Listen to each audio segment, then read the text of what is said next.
This is not a tale of gentle love. It is a story written in blood, bound by silence, where every kiss is edged with a blade, and every heartbeat comes at a price. Tonight, you will enter a kingdom haunted by betrayal, where an exiled general returns to protect the heiress he swore to forget. Yet every time he saves her life, a piece of his soul is torn away. If you're ready to feel every heartbeat, every betrayal, every impossible kiss, hit subscribe and let the story begin. The night bled silver across the palace gardens, the moonlight carving pale edges on the marble fountains. The heiress, Elara, walked alone, her silk gown whispering against the gravel. Her guards had been dismissed by her own stubborn will, yet the stillness pressed heavy. Then came the sound, steel sliding from its sheath. The assassins moved like shadows, faces covered in bone-white masks. Their blades shimmered with runes that pulsed faintly, like veins of poison. Elara's breath caught in her throat. "Not here! Not tonight!" she whispered, but her voice broke. And then he stepped from the darkness. Armor dulled with dust, cloak torn from exile's years, eyes like storm clouds. General Kael. His sword struck first, and the air itself seemed to split. He cut through them with brutal precision, every move a memory of war. But when one assassin's dagger nearly reached her heart, Kael blocked the blow, and something horrifying happened. His left hand turned translucent, dissolving like smoke. Elara froze, wide-eyed. Why would you return?" Kael said nothing, only silence. But in that silence, the bond they once swore throbbed alive again. The courtyard lay littered with corpses, but Elara could not look away from Kael's fading hand. He wrapped it quickly in cloth, hiding the truth as if it were shame. She stepped closer, trembling between fury and disbelief. "You should be dead," she spat, her voice shaking, "or rotting in exile." Kael's eyes met hers, haunted, unyielding. Exile does not silence a vow. Her heart lurched. Memories stabbed at her. A boy kneeling in firelight years ago, swearing something she had been too young to understand. And then the betrayal, the whispers that Kael had turned traitor, that his blade had led to her father's downfall. She clenched her fists. "I don't need your protection." But the assassin's runes burned faintly still, etched with forbidden magic that mirrored the pulse she felt deep in her veins. The bond, the curse, whatever tethered them, had not died in exile. Kael turned from her, voice low. "Whether you wish it or not, Elara, I remain your shield and your ruin." By dawn, the palace smelled of steel and smoke, servants whispering of treachery. Elara sat in her chambers, staring at her reflection. The mirror showed her pale face, but what she saw behind it was the ghost of Kael, his eyes, his silence, the way his hand had vanished. Her maid, Mira, noticed her trembling. "You're hiding something, my lady." His return, it changes everything. Elara's throat tightened. "If the council learns he's here, they'll kill him, and maybe—" She couldn't finish. She thought of the fading hand, the bond, the curse, the cost of her survival. That evening another strike came, a poisoned arrow whistling through the hall. Kael was there, faster than thought, pulling her to the ground. The arrow sank into his shoulder, but as Elara reached for him, the wound dissolved, along with the scar that had marked his collarbone for years. His body erased itself piece by piece. Her voice cracked. "What are you hiding from me?" But Kael's silence was heavier than words. Determined to unravel the mystery, Elara slipped into the palace archives, with Mira at her side. Dust coated the ancient tomes, the air thick with the smell of parchment and mildew. They searched for hours until Elara's hand landed on a volume bound in blackened leather. Inside, she read the tale of the Silent Oath, a forbidden vow, created by lovers during the old wars. One pledged their life to shield the other, but with each act of salvation, their soul unraveled until nothing remained. Her hands trembled over the ink. "No, no, it cannot be." Behind her, Kael appeared in the doorway, shadows clinging to his frame. "You should not have read that," he said, voice rough as gravel. Elara's fury cracked through her fear. "You bound me to this! You cursed us both!" Kael's silence stretched long. Then he whispered, "I would rather vanish piece by piece than ever see you fall." Rain lashed against the palace walls as an unexpected visitor arrived. General Arik, once Kael's mentor, now carrying the weight of darker allegiances. His armor gleamed obsidian, his smile sharp as a blade.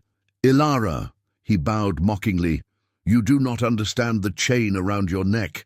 That man," he pointed at Kael, "is not your savior. He is your doom." Kael bristled, hand to his sword. "Leave her." But Arik's words sliced deeper than any blade. "The prophecy is clear. The bond will end only with her death, or your complete erasure. Why waste yourself, Kael? End it now.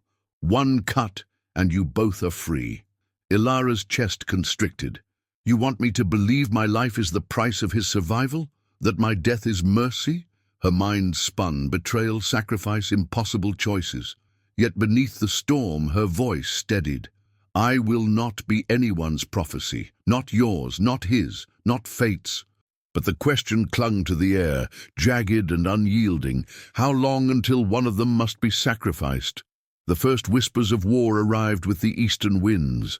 Messengers galloped into the capital, their horses frothing, bearing scrolls sealed with the blood-red crest of the Dominion.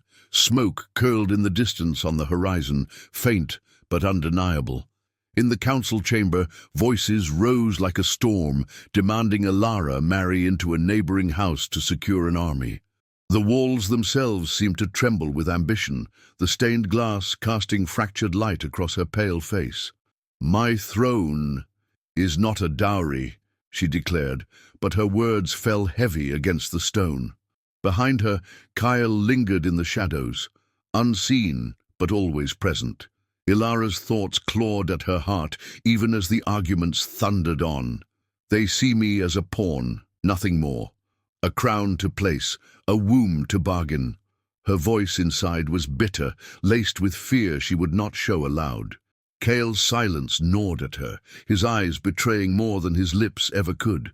She caught his gaze once, across the chamber, and felt the pull of the bond, warm and dangerous, a thread she could not cut. And yet, with every heartbeat, she feared he was fading. What kind of ruler would she become if her protector dissolved to dust at her side? That night, she sought him in the courtyard, rain misting the stones like 1,000 restless ghosts. "You don't speak in council," she accused, her voice soft but sharp. Kael stood beneath the old ash tree, rain slicking his hair to his face, his cloak hanging heavy. "My words would mean nothing to them," he said quietly. "I am still the traitor in their eyes." Elara stepped closer, defiance hardening her features. "Not to me." But when her fingers brushed his sleeve, she felt nothing but cold emptiness. Another piece of him gone. Kael's eyes closed, and his voice broke with weariness. "Every arrow I take, every blade I stop, as it carves me away. Do you understand, Elara? I am disappearing so you may stand." She trembled, anger and grief twisting inside her chest. "Then stop saving me," she whispered, but the plea cracked apart like shattered glass. He looked at her then, storm-dark eyes filled with something she dared not name. "And let you die." The silence after was heavier than thunder. For Kael, there was no choice. For Elara, there was only torment. Meanwhile, rumors grew like rot in the streets. Citizens whispered of soldiers gathering in the east, of banners bearing broken suns rising on the horizon. Merchants hoarded grain, and the river docks became choked with refugees fleeing villages already burned. The kingdom's pulse quickened with dread, and the council fanned the flames, insisting Elara's inaction would doom them all. Mira, her loyal maid, clutched Elara's hands in secret and whispered, "They will force your hand, my lady. They will make you choose marriage or war." Elara's chest ached with the weight of choices she did not want, yet could not escape. That evening, Kael stood watch upon the battlements, his figure carved against the lightning sky. He could feel the kingdom unraveling, the drumbeats of war echoing not just from the east, but from within the palace itself. For every enemy blade, There would be one more price paid in his flesh. And still the bond pulsed alive between them, binding him to a fate he could not sever. What is the measure of a life worth saving? He wondered silently. Below, Elara lit a single lantern in her chamber window, her silhouette framed by firelight. Both of them, in their separate silences, knew the same truth. Time was running out. The council gathered beneath the vaulted ceiling, the air thick with incense meant to disguise the rot of ambition. Elara sat on her throne, spine straight, though her heart thundered like a war drum. One councillor in particular, Lord Varin, sharp-eyed and serpent-tongued, spoke of alliances with unnerving persistence. His words dripped with honey, but his gaze darted like a blade searching for weakness. Kael, half concealed in the shadows near the marble columns, watched with the unblinking stare of a predator. He sensed something wrong in Varin's tone, something hollow and rehearsed. When the session ended, Elara descended the dais, Mira whispering anxiously at her side. "Be careful," Mira warned. "Varin plays a game deeper than the rest."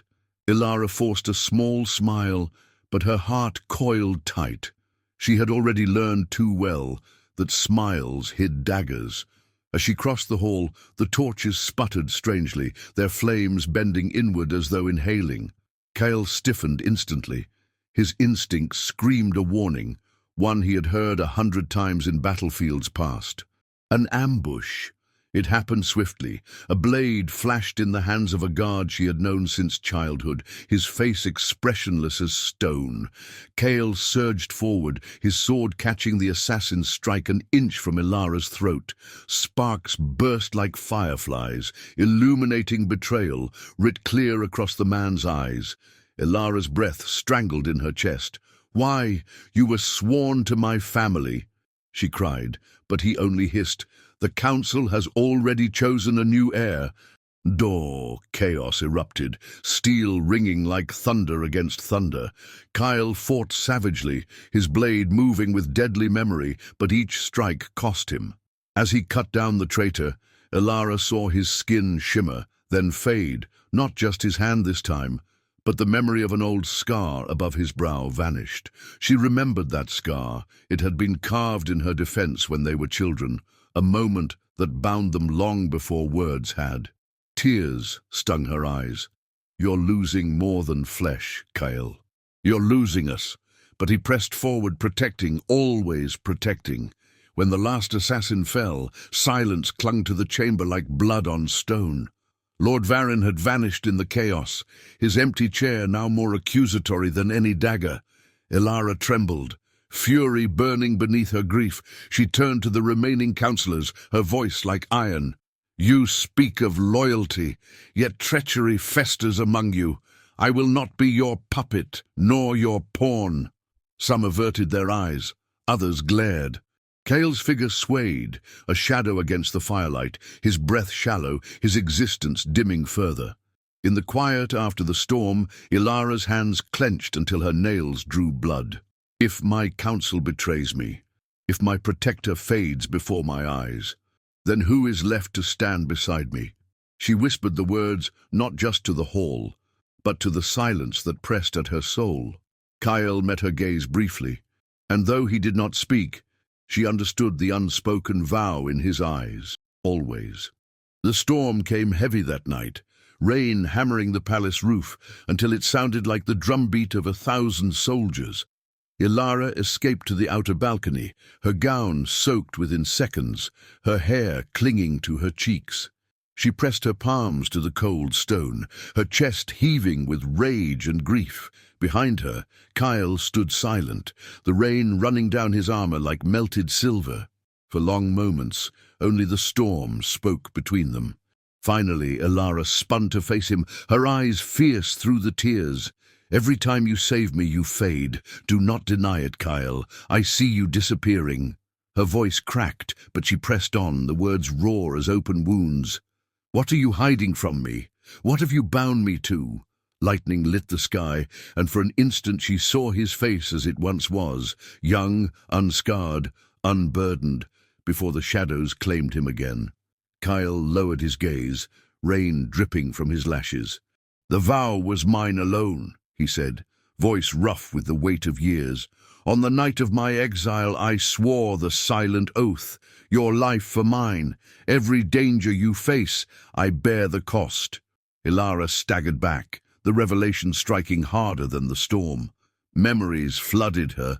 The night of fire, his kneeling form, her father's fall, the silence between them ever since.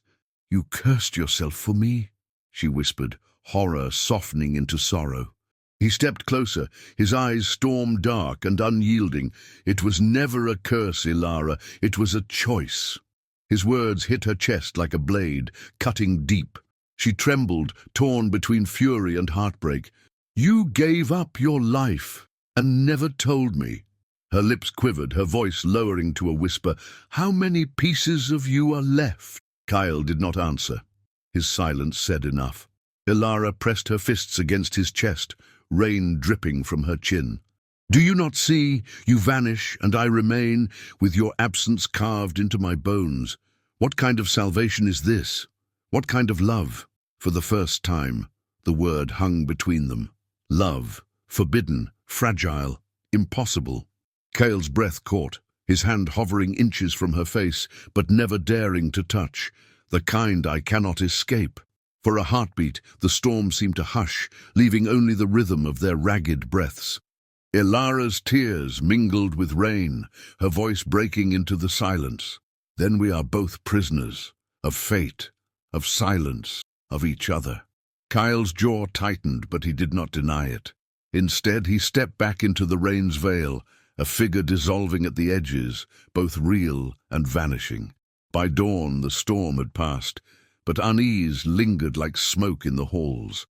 Messengers arrived bloodied, speaking of villages razed, of black banners rising on the eastern hills. And with them came a more insidious shadow, General Arik. He entered the throne room unbidden, his dark armor gleaming with unnatural sheen, his presence commanding silence from even the boldest counselors. Elara's spine stiffened, but her pulse quickened. He was once Kael's mentor, now he reeked of betrayal and power. Arik's voice coiled like a serpent as he addressed her. "My lady, your kingdom teeters on the edge, but I offer you salvation. Break the bond that ties you to him, and you shall live.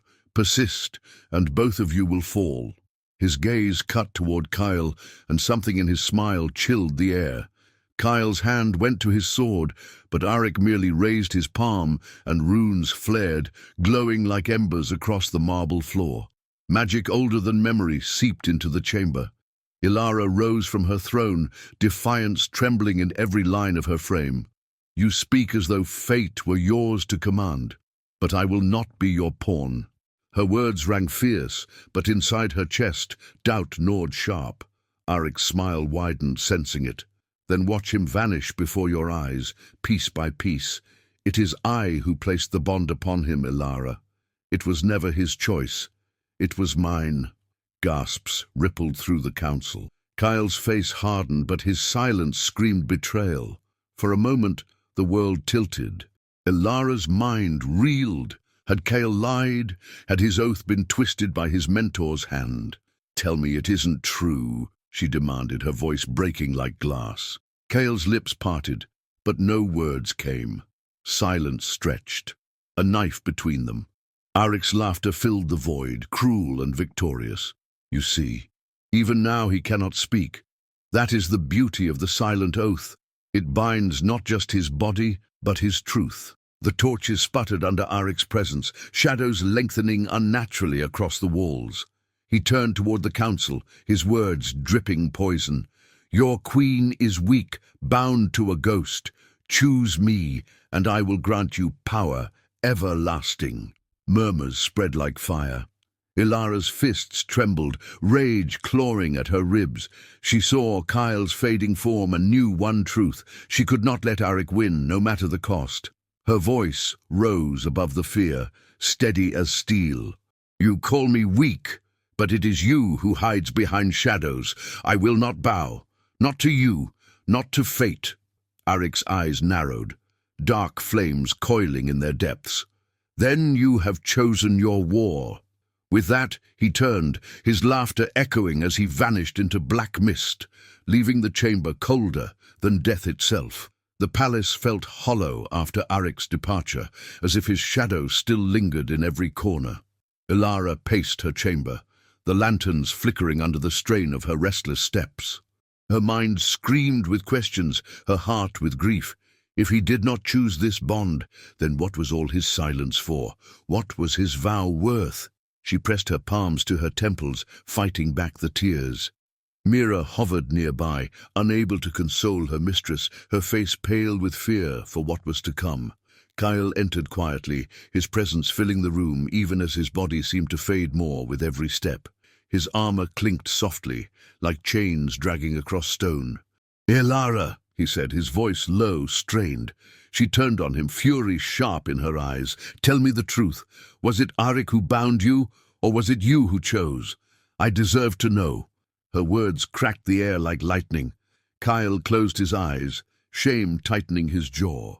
His silence was unbearable. Tears welled in Elara's eyes, hot with betrayal. "I cannot fight this war if I do not know who you are to me, protector, traitor, or something I cannot even name."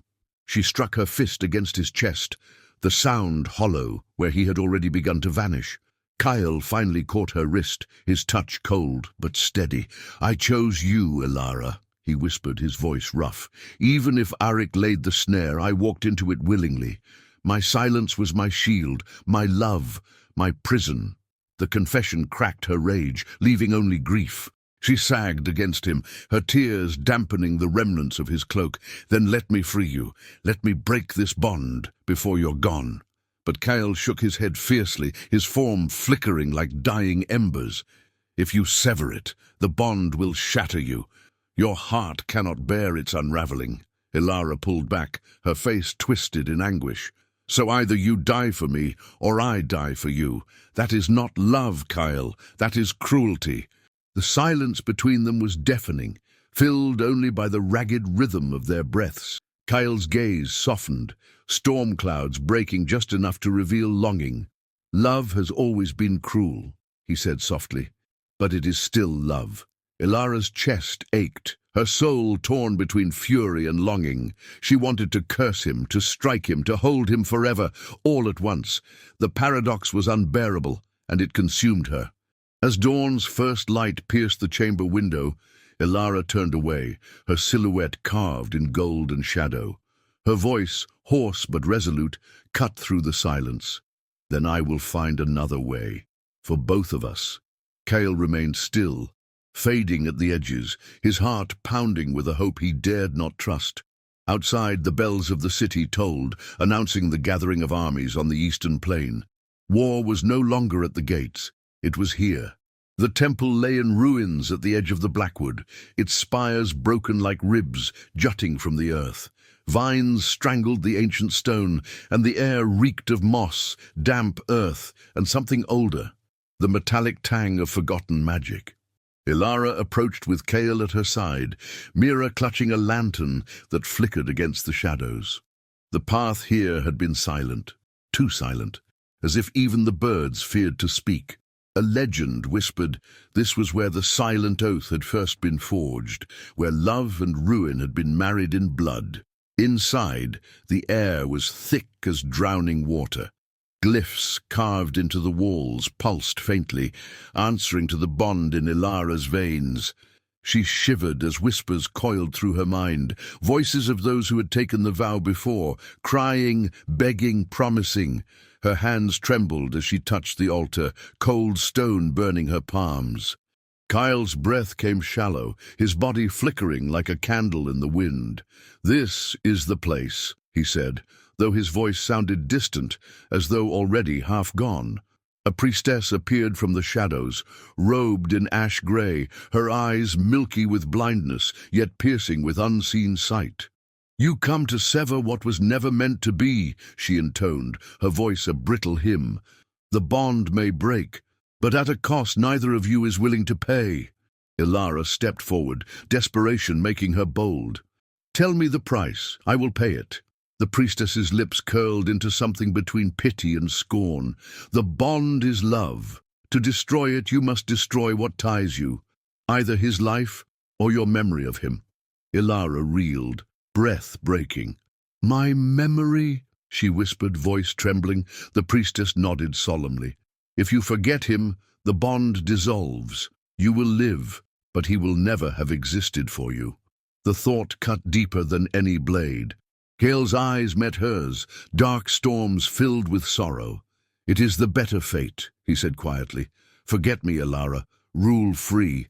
But her chest clenched, her heart screaming against the very idea. To lose him entirely, to erase him, was a fate worse than death. She fell to her knees before the altar, rain dripping from cracks in the ceiling, mingling with her tears on the stone floor. Why must love always demand sacrifice? She cried, voice breaking, echoing through the ruined temple. The priestess lowered her head, her blind eyes weeping without tears, because love is the one magic that bends the world, and the world bends back. Elara's sobs tore through the silence, her hands clenched tight against her chest. There must be another way.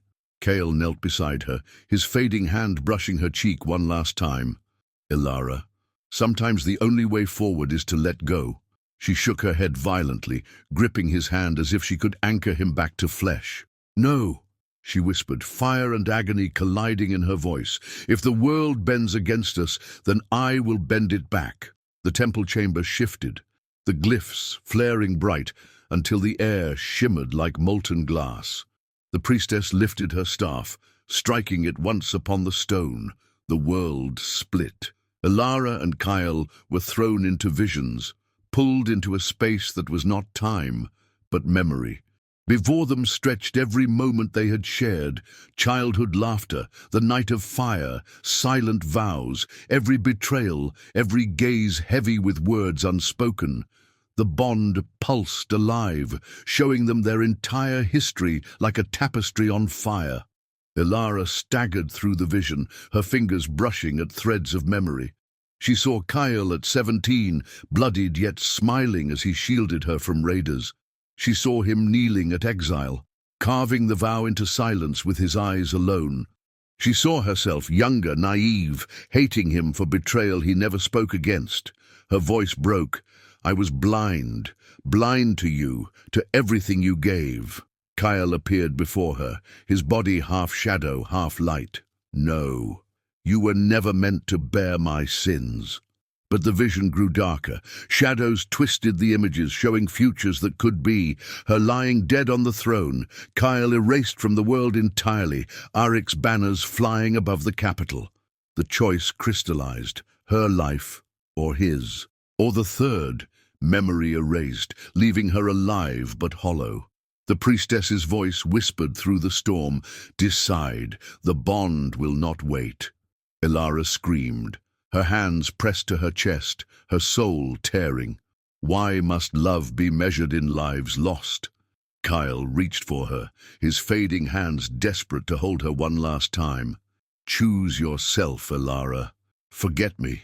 Let me go. But she clutched him with a fury born of desperation, tears streaming. Do you not understand? To forget you is to die anyway. My body would live, but my soul would be ash. Her voice rose, defiant against fate itself. If death is the price, then let it claim me, not you. Kael's breath broke, his resolve shattering. Do not speak of such things. But Elara lifted her chin, her face streaked with tears and fire. Then fight with me. If we cannot choose life or death, then we will choose both, together. Lightning split the vision sky, and for the first time, Kael's silence cracked into a cry, raw, broken, alive. He pulled her into his arms, their bond searing bright like molten gold. The vision trembled, the temple collapsing around them in both worlds. The choice remained, jagged and merciless, yet neither yielded. Elara whispered into his chest, I would rather burn with you than rule alone. Kael held her tighter, though his body flickered like smoke. In the distance, drums of war thundered, the sound of Arik's armies drawing near. Time was gone. The choice was not just love, but survival. The city awoke to fire. Arik's armies thundered across the plains, their banners like torn suns against the smoke-dark sky. Siege engines rolled closer, their wheels grinding bones into dust.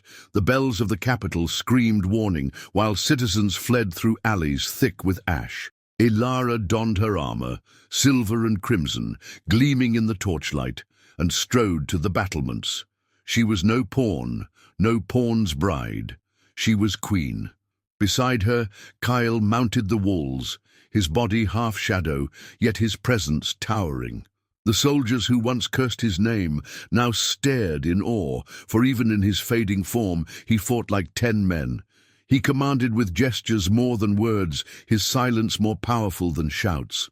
Elara raised her sword high, her voice cutting through the chaos. "This is our home. Not one stone will fall while I draw breath." The roar of her people answered. Steel clashing, hearts ignited. The battle raged, metal against magic. Arik strode through the field like a storm given flesh, his blade dripping with darkness. Where he walked, soldiers fell in droves, their screams torn away by silent spells. Elara met him on the blood-slick steps of the citadel. "Your rule ends here," she declared, her voice steady, though her hands trembled. Arik laughed, a sound like cracking stone. "No, child. Tonight you will learn that love is weakness, and weakness always dies." Kael appeared at her side, his fading form burning brighter for the moment.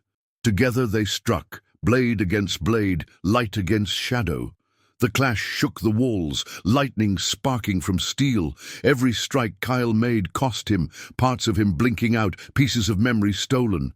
Yet he fought with unrelenting fury, his silence screaming louder than Arik's mockery. Elara moved in perfect rhythm with him, as though the bond choreographed their blades. The soldiers watched in awe, the queen and her ghostly general carving through despair with defiance alone. But Arik was tireless, his strength fed by dark magic that the earth itself seemed to vomit forth. He struck Kael hard, sending him crashing to the stones. Elara screamed, her heart wrenching as his form flickered dangerously thin. She raised her sword, fury blazing. "If love is weakness, then I will show you its strength." She lunged, her blade finding Arik's chest, but his laughter only grew. Dark runes erupted from his wound, coiling into the sky. "You cannot kill me," Arik sneered, blood mixing with black flame, "for I am bound to the same oath that chains him. Kill me, and the bond dies with him." Elara froze, her sword trembling in his chest. Her choice was upon her once again, more cruel than ever, victory or Kael. The battlefield stilled for a heartbeat, the world waiting on Elara's choice. Soldiers held their breath, the sky churning with black fire and crimson lightning. Kael staggered to his feet, his form barely more than shadow, his eyes locked on hers. He knew what had to be done. "Elara," he whispered, the sound almost gone. "Do not hesitate. Strike him. End this." "Sazi?" Her sword shook, tears blinding her vision. "If I kill him, I kill you. I cannot." Her words broke, her chest splitting with grief. Kael stepped closer, his hand, translucent, flickering, reaching to steady her blade. His touch was faint, but his eyes burned with a love beyond flesh. "You must," he said. "The kingdom will not survive if you falter, and I was never meant to survive this vow." His silence finally cracked into truth. Elara's sobs racked her body, her soul refusing the cruelty of fate. "There must be another way," she cried, her sword lowering despite herself. Arik sneered, pressing deeper onto the blade lodged in his chest. "Pathetic. You would risk all for one dying ghost. Then you are weaker than I believed." His laughter echoed, feeding the shadows around him. Kael turned, his eyes locking with Elara's one final time. He smiled, faint, broken, but full of peace. Then before she could react, he took her hands in his and drove the sword forward. The steel plunged through Arik's chest, Kael's body fading entirely in the same instant. The battlefield erupted in a scream of magic, shadows imploding into light. Arik's cry was torn into silence, his body crumbling into ash. Kael's form dissolved into nothing, his hand slipping from hers like smoke carried away on the wind. Elara collapsed to her knees, the sword clattering from her grip. Her chest heaved, empty, shattered. The soldiers around her roared in victory, but their triumph was hollow against her grief. She stared at her hands, the hands that had held him, the hands that had killed him. "You left me, but you saved us," she whispered, her voice breaking like glass. The bond seared one last time, then vanished. Silence fell heavy. The kingdom was saved, the battle won, but Elara felt no triumph. She rose slowly, her crown heavy as chains, her heart a hollow drum. Her people bowed, but she could not meet their eyes. She turned to the ruins of the field, whispering to the night, "I will carry you, Kael, always." The wind answered, gentle and silent, as if his vow still lingered. Weeks passed. The kingdom began to heal, though scars cut deep in both stone and soul. Fields burned, were tilled anew, banners raised high again. But within the palace, Elara walked in silence. Every corridor echoed with memories, the scrape of Kael's boots, the weight of his silence, the shadow that had once shielded her. She wore her crown, but her heart bore another weight heavier still: absence. One evening, she returned to the old battlefield alone. The grass had grown tall again, swaying gently in the summer breeze. The stones still bore the black scorch of Arik's magic, but flowers sprouted defiantly between cracks. Elara knelt where Kael had last stood, her fingers brushing the earth. "They say victory tastes of glory," she whispered, "but all I taste is ash." Her voice cracked, breaking into the silence that had become her only companion. The wind shifted, carrying whispers that did not belong to the world. For an instant she heard him, not in words, but in feeling, a presence, warm and unyielding, pressing against her soul. Tears spilled down her cheeks, her lips trembling. "Kael," she whispered, hope and heartbreak entwined. The silence answered, not empty but alive, like a vow that could never truly die. Elara rose slowly, wiping her tears, her spine straightening with new resolve. She looked toward the horizon where the sun bled gold across the fields. "If I cannot have you beside me," she said softly, "then I will carry you within me. Every choice, every breath, every battle, you will be there, always." Her words were not just a vow, but a promise, spoken to silence, written in eternity. As she walked back toward the palace, the people bowed, their queen reborn from grief into strength. Yet in her chest, she felt it, the bond still echoing, not as chains, but as memory. Love had not been destroyed, only transformed. Its silence was not absence, but presence eternal. And so the tale closed, not with a kiss, nor with triumph unbroken, but with the quiet truth that love, even in silence, endures.